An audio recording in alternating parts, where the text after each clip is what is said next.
여러분 안녕하십니까? 오원영TV 스트레이트. 오늘도 캐나다 뉴스 먼저 전해드리면서 출발해 보도록 하겠습니다.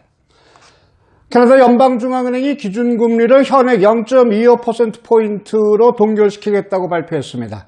중앙은행은 정례 금리정책회의에서 이 같은 사실을 밝히고 코로나19 사태에 따른 불확실성 때문에 그리고 기준금리가 이전과 변화해야 될 이유를 시장에서 발견하지 못했다는 이유 그리고 경기 침체와 실물 경제가 개선될 때까지 당분간 현행 금리를 유지하는 것이 옳다고 판단했다 이렇게 발표했습니다. 이로써 캐나다는 사상 최저 수준의 금리를 6개월 이상 유지하는 결과를 빚어냈는데요. 앞서 중앙은행은 지난 2월 말부터 코로나19 사태에 맞서서 금리 인하를 단행했고 3월부터 동결 기조를 지금까지 계속 이어오고 있습니다.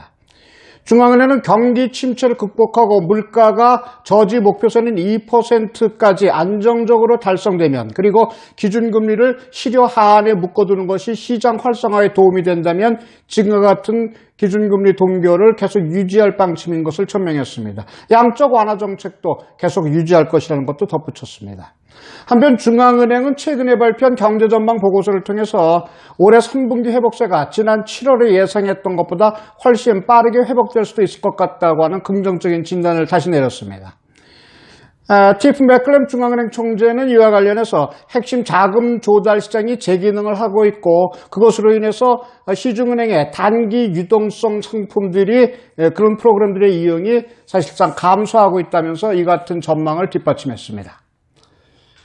다음 소식입니다. 연방정부가 긴급 렌트 지원금, 임대료 지원금 프로그램을 한 달 더 연장했습니다. 그러나 뚜렷한 개선책을 담고 있지 않아서 임대인들의 그 불만은 계속 커지고 있습니다. 크리스티아 프렐랜드 연방부총리 겸 재무부 장관은 8월부로 종료된 월세 지원 프로그램을 9월 한 달간 더 연장해서 운영하겠다고 발표했습니다.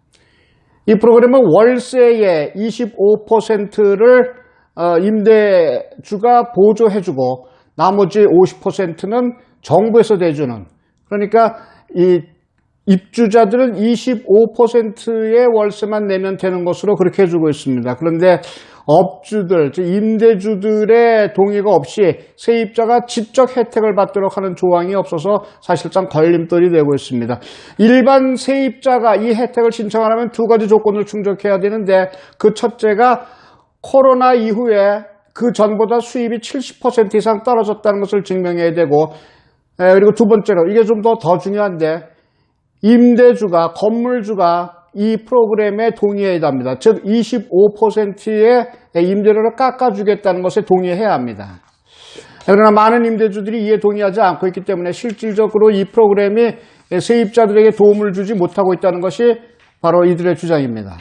따라서 코로나 이후 수입이 50%나 60% 정도 떨어진 것 가지고는 이 프로그램을 신청할 수도 없고 수입상 신청 자격이 있더라도 말씀드린 것처럼 임대주가 자진해서 임대료를 깎아주는데 동의를 해야 합니다. 임대주가 동의하도록 강제할 수는 없습니다. 이 때문에 독립사업자 연맹 관계자들은 월세 보조 프로그램은 사실상 실패한 정책이라고 단언하면서 대다수의 세입자들이 지원을 받지 못하는 이런 프로그램을 한 달 더 연장한다는 것이 무슨 소용이 있느냐고 볼멘 소리들을 내고 있습니다.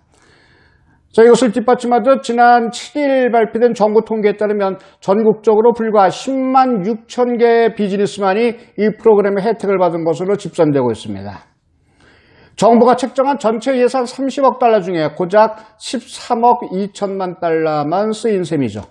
한편 독립사업자연맹 등은 이 주정부에 대해서 사업자들에 대한 폐거 유예 조치를 연장해주는 한편 하루빨리 개선된 직접적인 지원책을 발표해 줄 것을 요구하고 있습니다.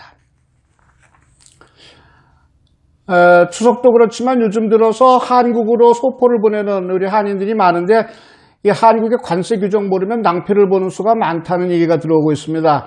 한국으로 보내는 택배의 통관 방법은 두 부류가 있는데 첫째는 목록 통관이 하나 있고 하나는 수입 신고 이 두 가지가 있습니다. 개인적으로 많이 한인들이 사용하는 것은 목록 통관 방법이 되겠죠.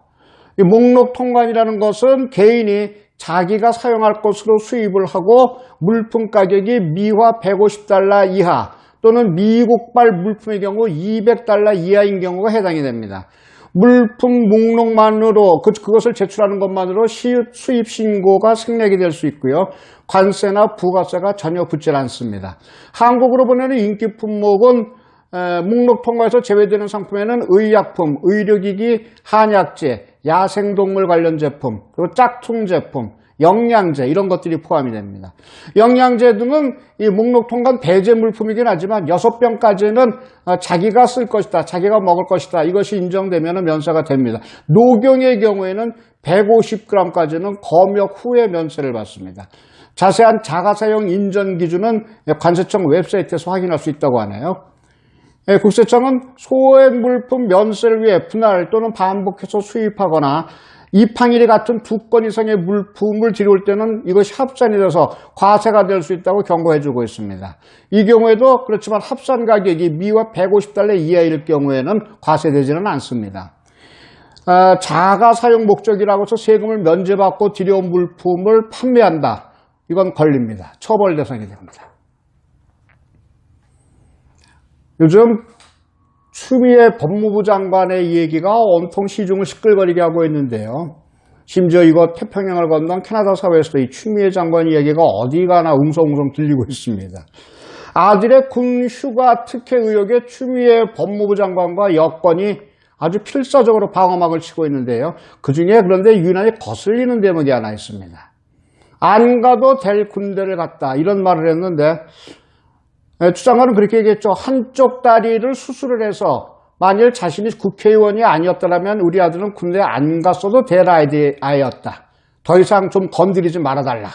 뭐 이렇게 얘기를 했습니다.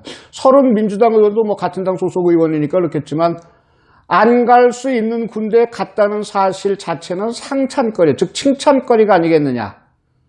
노블리스 오블리제를 실천한 건데 이게 어떻게 비난받는 일이냐 이렇게 항변을 하고 있죠. 근데 이게 사실이라면 상찬거리가 아니라 분명히 비난거리입니다. 왜냐하면 병역을 감당 못할 몸을 숨기고 입대를 했다면 병무방해 위반이 되기 때문입니다.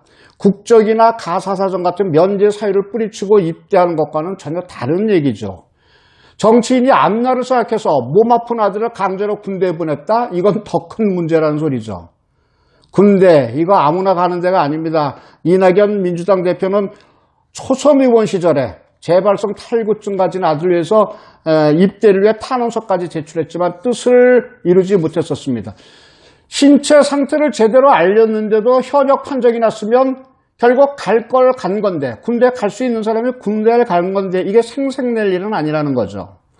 실제로 추 장관의 아들은 군에 폐해를 끼쳤습니다. 분명히 끼쳤습니다. 무릎 수술을 받은 지 1년 반쯤 지나서 입대한 이 아들은 불과 7개월 만에 무릎 통증 재발을 이유로 병가를 얻어서 재수술을 했습니다. 안 가도 될 군대를 가는 바람에 동료 병사의 2배 가까운 휴가를 얻어내서 동료들의 사기를 크게 떨어뜨린 셈이죠. 엄마 찬스 사단을 일으키면서 군에 큰 부담을 안겼는데 군에 가서 물론 아플 수도 있습니다. 진짜 병역 의무의 명예를 실천하려 했다면 군 규정에 묵묵히 따르면 되는 일 아닙니까? 과거 정부의 한 실세 정치인은 아들을 최전방에 보내면서 그렇게 얘기했다고 합니다. 네 아버지가 혹 누구냐? 이렇게 누가 물어보거든 에이 동명이인입니다. 이렇게 답하라고 당부했다고 합니다. 생색내는 순간 노블레스의 빛은 사라지기 때문이죠.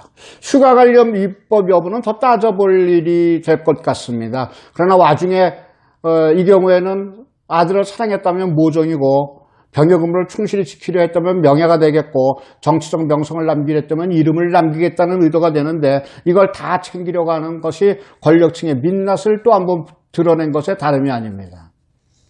근데 이런 배신감 느끼는 건 낯설지가 않습니다. 이른바 조국 백서가 조국 일가 행태를 그대로 드러낸 것 아니겠습니까? 원천적 부도덕성을 인정하지 못했거나 인지했더라도 일반적으로 용인되는 수준으로 알았을 것이다. 이 결과적으로 진보 권력 주역들의 의식 수준이 딱 이 수준이 아닌가 생각이 됩니다. 추 장관 일가는 오블리주의 노블리스의 포장을 씌우고 그 안에서 서민들은 알 길이 없는 일반적으로 용인되는 수준의 연줄을 동원했다는 얘기입니다. 그리고는 안 갈 군대를 갔는데 왜들 이렇게 떠드느냐고 항변하고 있다는 얘기입니다.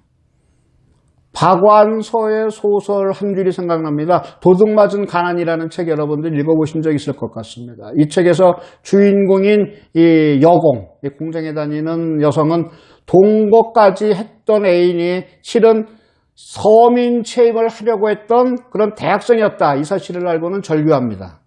마옵소사, 이젠 부자들이 가난까지 훔치려 드십니까? 이렇게 울부짖었죠. 이 땅의 젊은이들이 이제 이렇게 외치지 않을까 겁납니다. 마옵소사, 이젠 특권층이 군대 고생까지 훔쳐간다고 말이죠.